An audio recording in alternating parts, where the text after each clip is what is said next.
Good morning, Krusty Crew!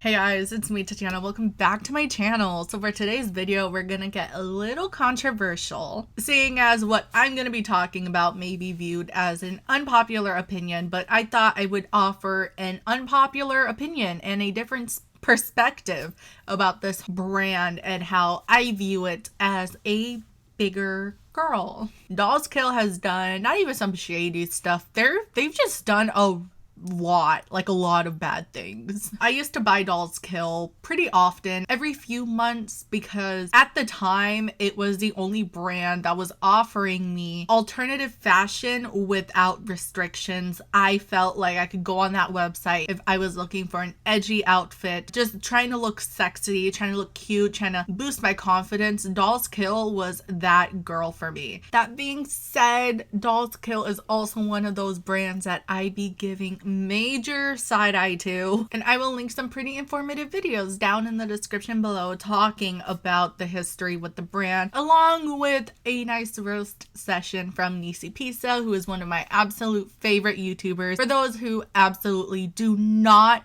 like the brand, I will definitely link that down below for you, because that is some quality content. So funny. Definitely give it a watch. I would like to note that if you don't feel comfortable supporting Dollskill at all, I totally understand. Everyone is entitled to their own opinion. Your opinions are valid. Your feelings are valid. I'm the same way when it comes to makeup. I am very, very cautious of who I give my money to, what brands I be giving my money to when it comes to makeup. That is a completely different video that I might make in the future if enough people want it. But me talking about Dollskill is just my personal opinion. I dropped something great. My personal opinion, speaking as someone who is plus size and is in the working middle class, and it does not reflect someone else who is plus size and works in the who lives in the working middle class.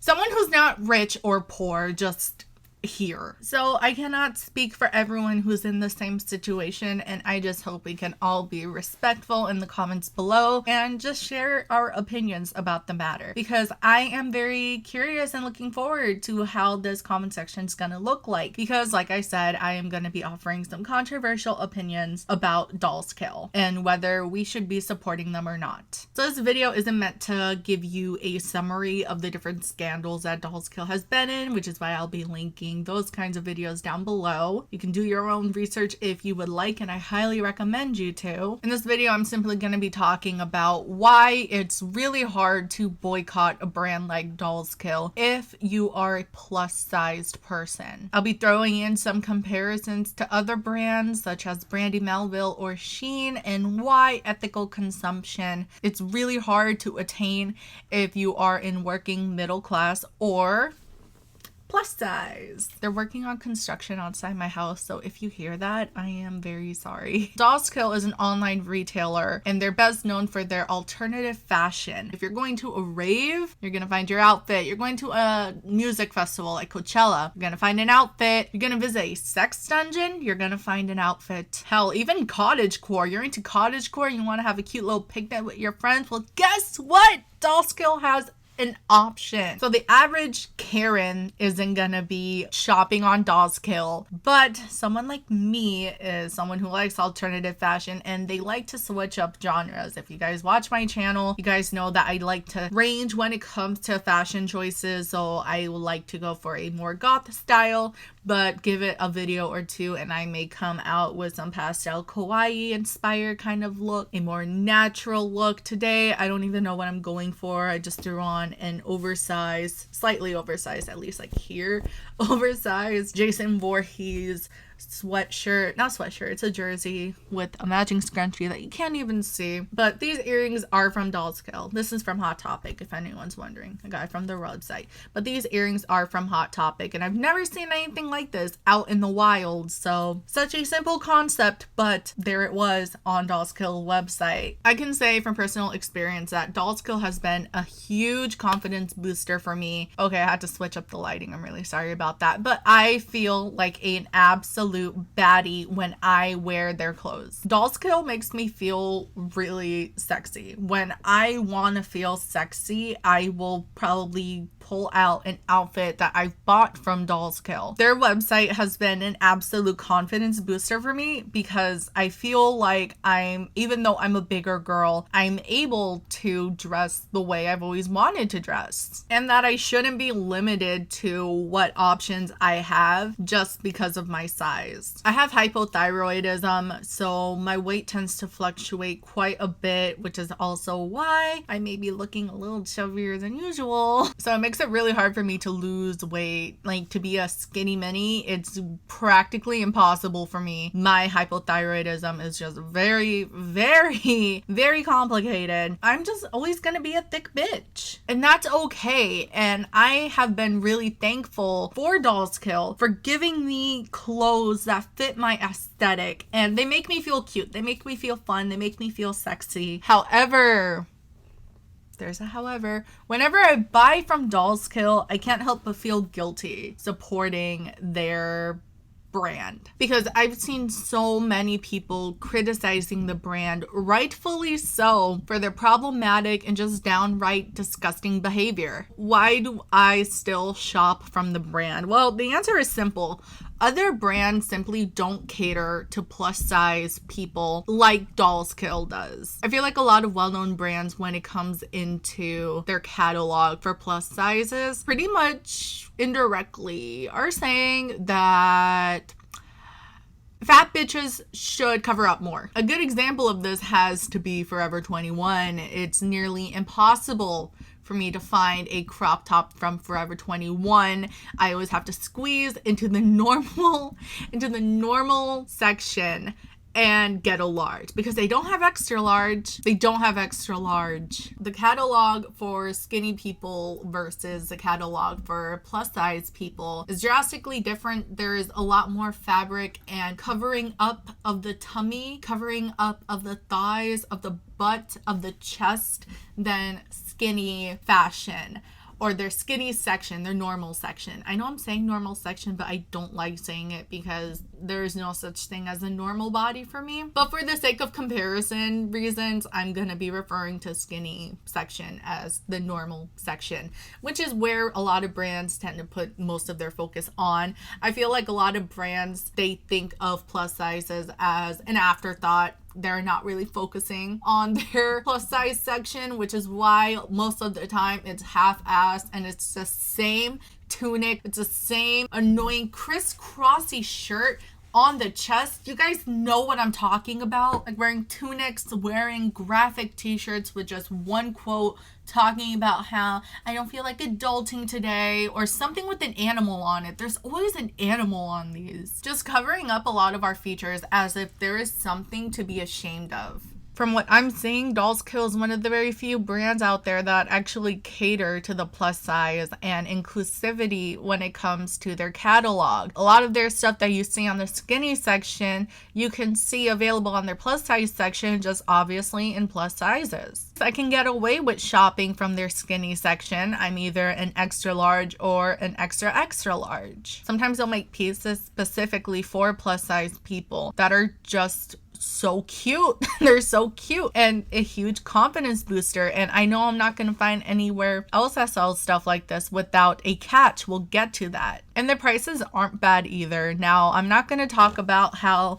they're affordable because affordability is very subjective. What I consider affordable doesn't necessarily mean it's affordable to someone else. Everyone's financial situation is different. I am simply going to be speaking from my point of view. Whenever I see something as affordable, to me, at least on Dollskill, I think of it as $60 or less. And I've gotten some of my absolute favorite pieces from Dollskill for $60 or less. They also have quite a bit of sales. It helps you give into the temptation of buying something from Dollskill. I have seen threads on Twitter of people promoting different brands and using them as alternatives to Dollskill. There is always something getting in the way of me purchasing from these brands. First of all, size inclusivity. I understand that it's a small business, but you have to keep in mind Dollskill has a huge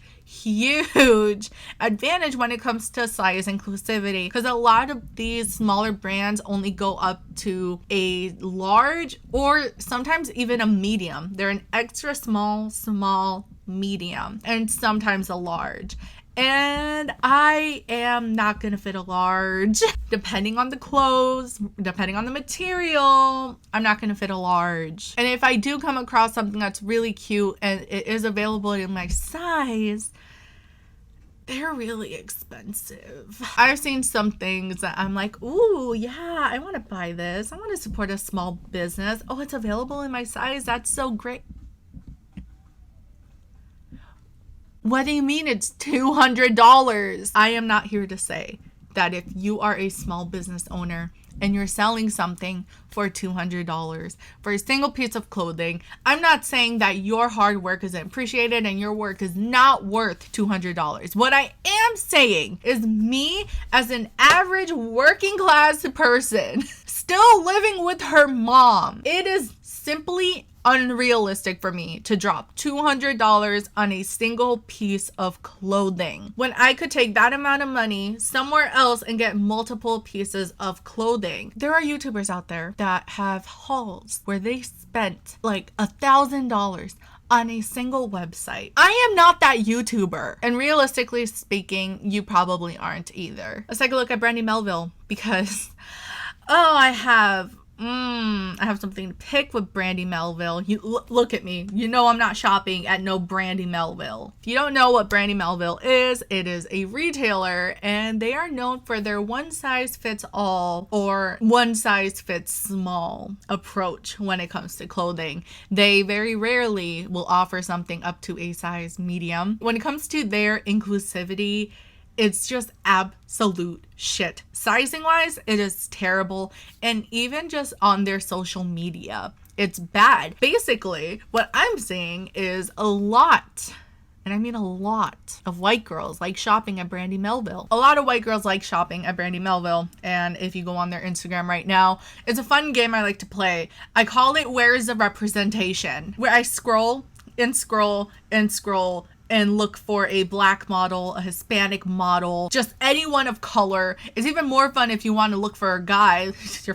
You're not gonna find a guy. And it's exactly the same if you were to go into their stores. You see mostly who's at the checkout counter, a white girl. Who's on the floor asking you if they could help you with something, a white girl. Who's the manager? Most likely a white girl. And Brandy Melville fascinates me as a brand, because when I see Brandy Melville and I hear all the things that people say, like everything I just said, I think, how can anyone support the brand? And whenever I watch videos about this, we share that same mindset. We go digging, and then we see videos of people pretty much saying, yeah, Brandy Melville is a pretty shit brand, but their clothes are cute. Despite Brandy Melville not really doing much for the fashion industry, I mean, you can find a lot of their similar fashion on websites like Shein, even Target. I've gotten a lot of stuff from Target, or as I like to call it, Target. Very, very similar to Brandy Melville at like a fraction of the price. And there's a lot more inclusivity when it comes to sizing. So there are alternative options that you can look into that aren't Brandy Melville,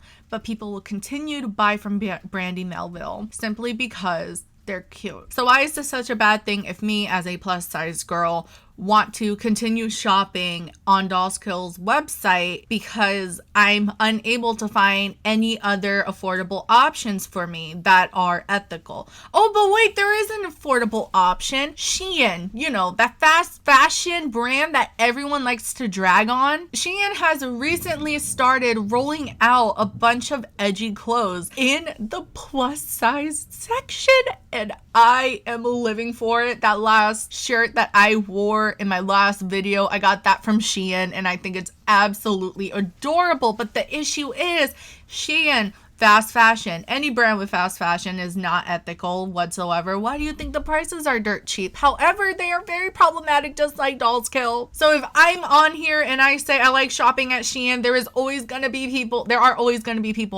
that will say, I can't believe you support Shein. Why don't you support a smaller business? Why don't you support this business instead? Why don't you support this brand? There is no winning as a plus size girl. And that's just the truth. So I can stop supporting Dollskill, but I am pretty much just going to be jumping from one problematic brand onto another because brands just aren't giving me the proper catalogs. So what's the point of this video? Why am I making this video? What message am I trying to share? And my message is I want brands to just do better. Get good. Brands need to do a better job at providing size inclusivity across all of their styles and not just leave it for the normal size people. It's not fair that if I want to look good at a music festival, I have to pay close to double the price if I want to wear the same exact style as someone who's smaller than me. Or I have to settle for layers upon layers of fabric because that's the only option of clothing you're giving me as a bigger person. Despite you giving skinny people a vastly different selection, why is it I can't look sexy at a music festival either? Why is it that these brands think that being bigger is something to be ashamed of? Why is it that I'm seeing a lot of brands continue to treat as if being bigger is something to be ashamed of? At least that's what I'm getting at when they refuse to provide bigger sizes or the same styles for bigger sizes. It just makes me feel like I should be embarrassed. I shouldn't feel sexy. I shouldn't feel cute. I've struggled for years about how I view my body. And now that I have the confidence to properly go out and wear the different styles that I want to, it comes with the hassle of trying to find ways to express that style in an ethical way that doesn't break my bank. In short, it's not possible for me. I hope that one day I can stop supporting Dollskill. I have to say, I'm doing quite a good job. My last purchase from them was in March, so that was just 3 months ago.